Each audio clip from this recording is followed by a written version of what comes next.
In this session, we are looking at the math of trust.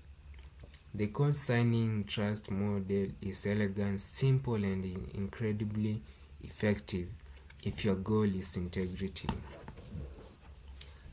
However, when this model is stretched to support enterprise scale release governance, it begins to fracture. The very simplicity that made code signing a global standard is now its greatest limitation. Today, we will look at how this model works and, more importantly, exactly where it breaks under the weight of a modern organization. At its most basic level, code signing relies on a single binary premise. If you possess the private key, you are trusted to sign software. It is a possession-based trust model. Everything downstream, the operating system, your end users, and cloud platforms accepts this assumption without questions. In this model, the key is the authority.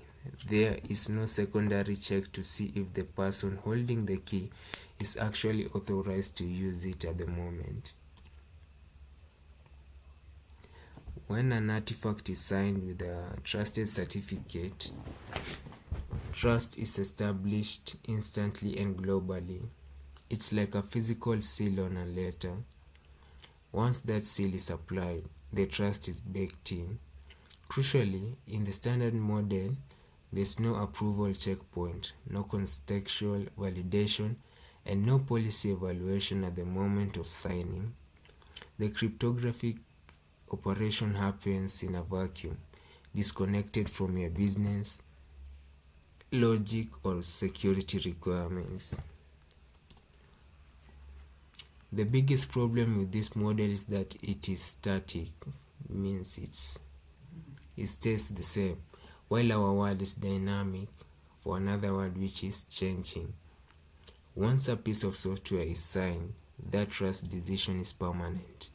It does not adapt if the risk level changes, if the ownership of the project shifts, or if your organizational structure is reorganized. This set it and forget it approach cannot keep pace with an enterprise environment where the definition of safe or authorized changes almost every day. In enterprise governance, separation of duties is a foundational requirement. You don't want the same person who writes the code to be the one who approves this release. However, the standard code signing model does not enforce this. In many environments, the system or even the same person produces the artifacts, signs it, and releases it. This collapses a critical internal control, making it impossible to comply with modern financial or security frameworks like SOC 2 or SOX. We must also recognize that code signing is policy blind. The protocol itself does not understand what a production environment is versus a development environment. It does not know about your compliance requirements or your release condition. It cannot natively enforce rules like only sign builds from the main branch or only sign after a peer review. To the signing model, a signature is just a signature, regardless of whether it follows your rules or violates them. Because there's no central brain in the standard model, trust becomes decentralized. Signing keys end up living on various build server, developer, workstation, HSMs, in fully hardware security modules, or cloud services. Each of these locations becomes its own independent and managed trust authority. Without a central control plane, you don't have one enterprise trust model. You have 50 different mini trust models, each operating with the different levels of security and oversight. Authority in this model is incredibly persistent. Over time, the original reason or context for assigning certificate usually disappears. Projects ends, teams are disbanded, and pipelines are replaced by newer technology. But the key and the global authority it carries remains active until it expires or is manually revoked. We are often protecting our most modern software with authority that was granted years ago for projects that no longer exist. Attackers have learned that they do not need to break the encryption. They need to inherit the trust. If an attacker gains access to a signing key or a pipeline, they are not bypassing your trust model. They are operating within it. Because the system is doing exactly what it was designed to do, in brackets, trusting the holder of the key, it won't trigger any alarms. The model's greatest strength, its unwavering trust in the key, becomes its greatest vulnerability.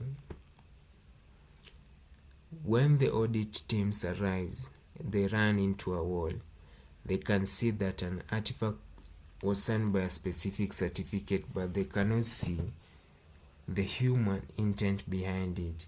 They cannot see who actually authorized that specific signing event, whether it was peer reviewed or whether it complied with company policy.